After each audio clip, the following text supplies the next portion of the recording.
welcome to this video. In the previous video, we understood the experimental probability. Today, we will understand the theoretical view of probability. Joseph is going to his friend Webber's house. The road on which he is walking further gets divided into two roads. Joseph starts looking for a signboard in order to find the right direction. Joseph's walk on the road is a trial. Now, can you tell the outcome of this trial? We can say that both the roads in front of Joseph are outcomes for this event. Let's represent the road on the left as X and the road on the right as Y. As Joseph is not able to find any signboard on the road, we can say that the possibility of either road being the right one is 50%. Why did we make such a prediction? Because we don't know yet as to which of these two roads is the right one.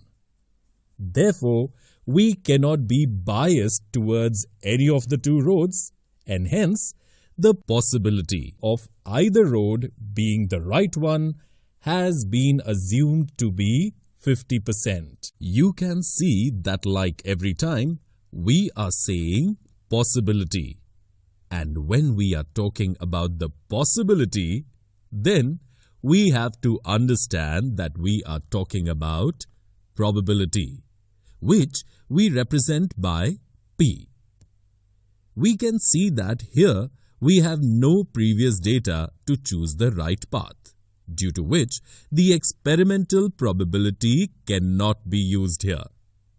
In such situations, we take the help of theoretical probability, which is also known as theoretical or classical probability. We use this formula to find the value in numerical form. In this position of Joseph, we have a total of two outcomes. If Joseph chooses road X, then the number of favorable outcomes will be 1.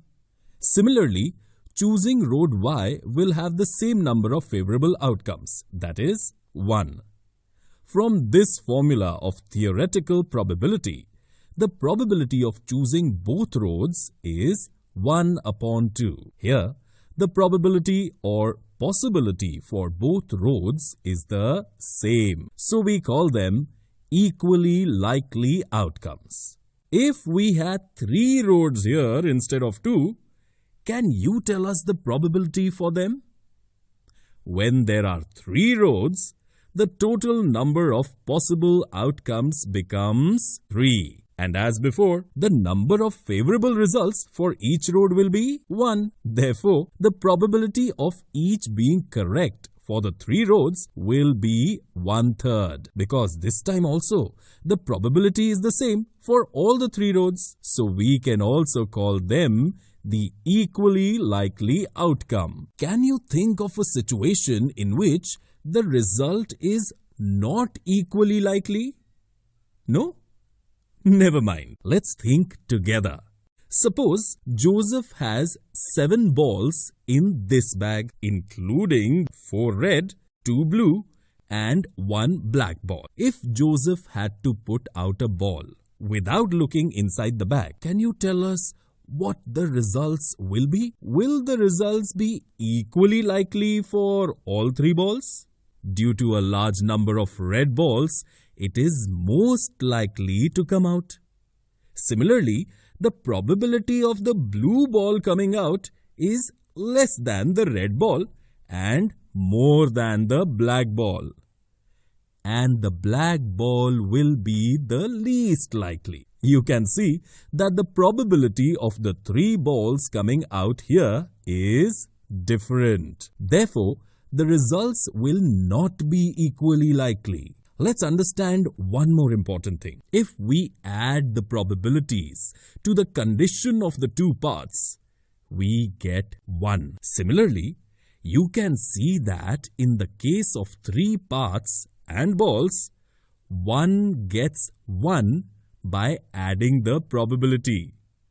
Therefore, we can say that by adding all probabilities of an event, always we get 1. But how is this possible? Let's see. If we have only one road, then we have no other choice. Therefore, the probability of walking on that path is 100%, or you can say that the probability is 1. So we can say that this event is a sure event. After moving ahead, the road is divided into more than one road, and then probability also gets divided accordingly. Therefore, adding these divisible probabilities always gives 1. Let's come back to our first position. Joseph was just choosing the right path.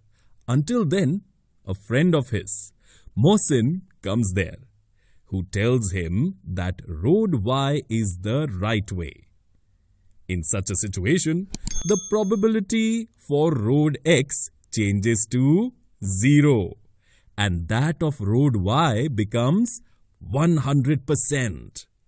Because now we know which is the right path. So walking on road Y is a sure event. Therefore, the event which is sure to happen is called the sure event. It has 1 probability. Conversely, the probability of an event that is impossible to happen is always 0.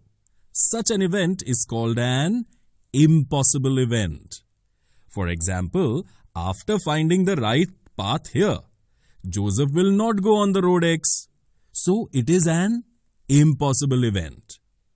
Based on this, we can say that the maximum limit of probability of an event will be 1 and the minimum limit will be 0.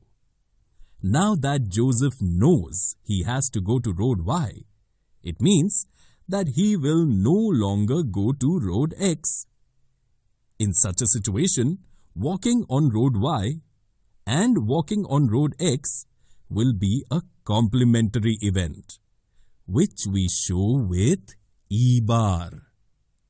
Can you tell me how you can find the probability of a complementary event? We know that the total probability is 1, from which if we subtract the probability of the event occurring or happening, then we get the probability of the complementary event.